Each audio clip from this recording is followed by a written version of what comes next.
जय माता दी दोस्तों। माता रानी आप सभी को अंदन सुख संपत्ति सब कुछ दे और सब पर अपनी कृपा बनाए रखे। यहाँ पे मेरी मॉर्निंग की शुरुआत होती है मेरी चाची के साथ। चाची बना रहे हैं चीला और मेरे लिए बनाई है चाची ने चाय। सुबह सुबह एक कटोरा चाय पी के तो दिन की शुरुआत करने का मज़ा ही कुछ और है। उसके बाद मैंने अपनी चाय ख़त्म करी और रिनाया के लिए मैंने बनाए यम्मी से सैंडविच और 2 स्माइली के साथ। यहाँ पे रिनाया को अपने सैंडविच देख के इतनी खुशी हुई कि उसको शायद भगवान ही मिल गया। बोलती है वाओ मम्मा इतने यम्मी, स्माइल तो देखो इसकी। फिर इसके बाद इसने अपने दोनों सैंडविच फिनिश करे और एक आधा पोज मारा मेरे सामने और मेरे को चूना लगाया कि वाओ मम्मा आप तो सबसे अच्छी मम्मा हो। फिर इसके बाद ये चली गई अपने दोस्तों के साथ खेलने के लिए। ये इसके दोनों दोस्त लवीश और दिव्या, अभी ये दोनों तीनों भागेंगे। रिनाया सबसे छोटी है तो ये पीछे रह गई। ये देखो कैसे स्टार्ट धीरे करो। धीरे भाग रही है। फिर इन तीनों की अलग से मस्ती चल रही थी। ये तीनों अपनी पोइम सुना रहे थे यहाँ पे।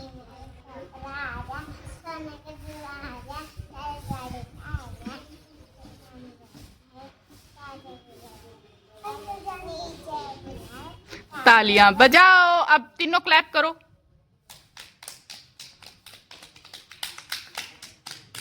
हाँ, अब लवीश की बारी। लवीश आप सुनाओ, कौन सी पोइम सुनाओगे आप? ABCD सुनाओ फिर।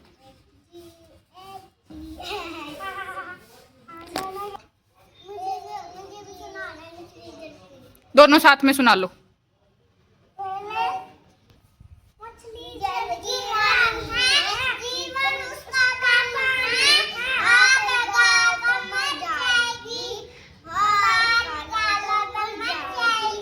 वाओ, अब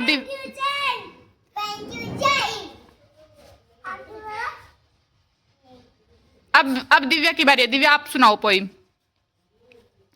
तितली वाली सुना दो आप। तितली उड़ी उड़ने लगी। हाँ, तितली उड़ी उड़ ना सकी, बताओ।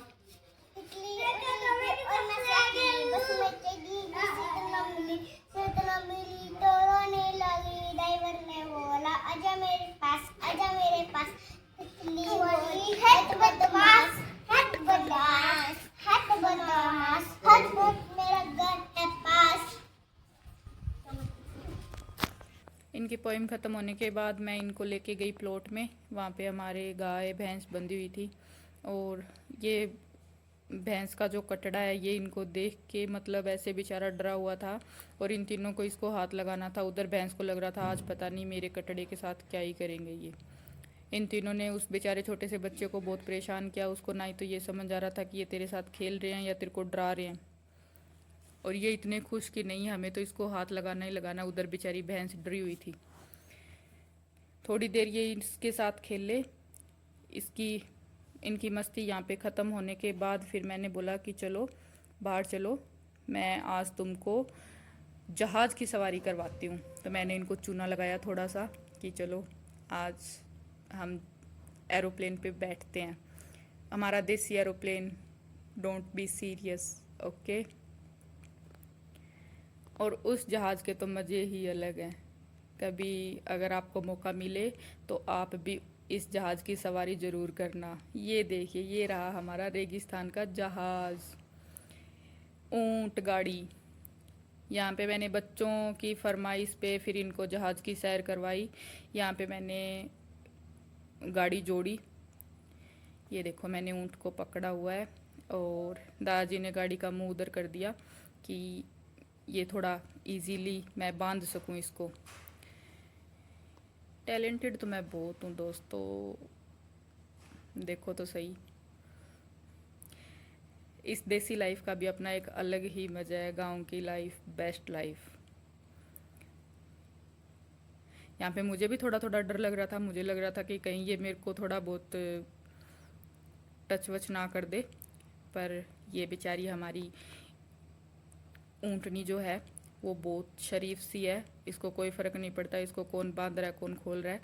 तो मैंने भी अपना रोब जमाते हुए मैंने गाड़ी बांध दी और गाड़ी जोड़ने के बाद मैंने बच्चों को चढ़ाया गाड़ी पे और ऐसे गाड़ी बांधने के बाद मुझे ऐसी फील आ रही थी जैसे मैंने जंग जीत ली हो, पता नहीं कितना ही बड़ा काम किया हो। इसके बाद बच्चों को बुलाया और मैंने इनको गाड़ी में बैठाया। गाड़ी में बैठा के मैंने ऊँट को इधर छाँव में खड़ा करा। छाँव में खड़ा करके फिर बच्चे बोले कि नहीं, हमें तो खेत में ही जाना है, हमें तो खेत में ही जाना है। तो मैंने कहा खेत में तो अब मैं आप लोगों को कैसे लेके जाऊं, पर हाँ थोड़ी देर घुमा सकती हूँ। तो फिर दादाजी आ रहे हैं पीछे पीछे। मैंने ये चलाई गाड़ी अपनी कमान को संभालते हुए, और ये मैंने करा इंजन स्टार्ट और बच्चों की हो गई सैर स्टार्ट।